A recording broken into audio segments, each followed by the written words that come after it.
Қайырлы күн баршаларыңызға, каналыма қош келдіңіздер. Бүгін үй жағдайында балаларымыздың сүйікті тәттісі барни қонжықтарын әзірлейміз.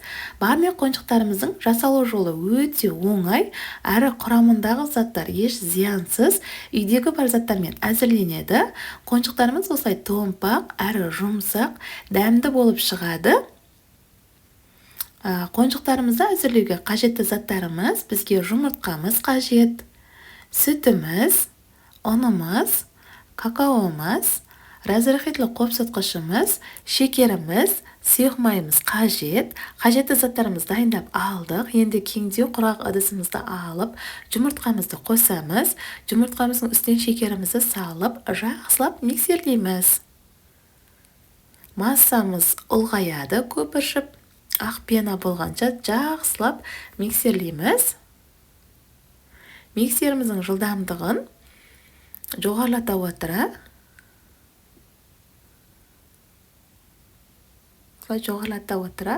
ақ пена болғанша массамыз ұлғайып, ақ пена болып жатыр. Осылай жақсылап миксерлеп алдық. Енді үстінен сұйық майымызды қосамыз. Сүтімізді қосып миксерлейміз.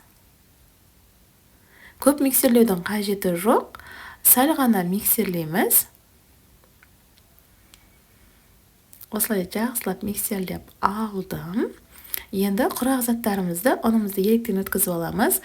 Ұнымыздың үстінен разрыхитли қопсытқышымызды қосып, құрақ заттарымызды жақсылап араластырып аламыз. Осылай құрақ заттарымды араластырып алдым. Енді миксерімізді қосып миксерлей отырып, ұнымызды салып, ұнымыздың барлығын бірден қоспай, осылай 3 бөлікке бөліп, жақсылап миксерлеп аламыз. Осылай жақсылап миксерлеп алдым. Енді лопаткамызбен жан-жағындағылардың барлығын осылай жинап, жақсылап бір араластырып алдым. Тестамыз дайын, қатты сұйық та емес, қою да емес, осылай болып шығады. Бізге енді барни қонжықтарымыздың аяқтарын әзірлеу үшін шоколадты тестамыз қажет. Тестамыздан сәл ғана осылай бөліп алып, үстіне какаомызды қосып, 1,5 шай қасық шоколадты тестамызды жақсылап араластырып дайындап аламыз. Осылай шоколадты тестамызды да бір келкі болғанша жақсылап араластырып дайындап алдым. Осылай қою әдемі болып шығады. Пешімізді қыздыруға қойып қоямыз. Тестамыз дайын. Енді бізге барни қонжықтарымыздың формасы қажет. Осылай формамызды аламыз. Формамызды сұйық майымызбен жақсылап барлығын майлап шығамыз. Формамызды кондитерлік магазиндерде сатылады. Осылай барни қонжықтарымыздың формамызды барлығын жақсылап майлап шықтым. Енді майлап алғасын шоколадты кондитерлік пакетімізге құйып алып, шоколадты тестамызды осылай аяқтарына, барни қонжықтарымыздың осылай аяқтарына барлығына құйып аламыз.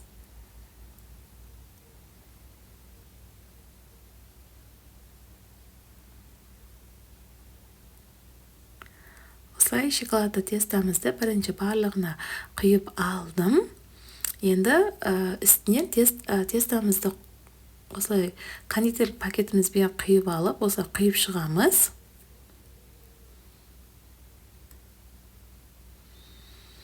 Осылай барлығына формамызға құйып алдық тестамызды. Енді қызып тұрған пешімізде 170-180 градуста 20-25 минутта пісіп шығады. Осылай топ-томпақ әдемі болып шығады. Осылай 25 минутта пісіп шықты. Суытып формамыздан шығарамыз. Осылай барлық қонжықтарымыз әдемі әрі дәмді жұмсақ болып пісіп шығады. Осымен кереметтей барлық қонжықтарымыз дайын. Сіздер де балапандарыңызға жасап беріңіздер үй жағдайында. Өте дәмді әрі жұмсақ болып шығады. Егер сұрақтарыңыз болып жатса, комментарий бөліміне жазып қалдырыңыздар. Сіздермен бірге болған Таңжарқын, қош сау болыңыздар. Сіздерге ортасын бөліп те көрсетіп жатырмын. Осылай өте жұмсақ әрі дәмді болып шығады.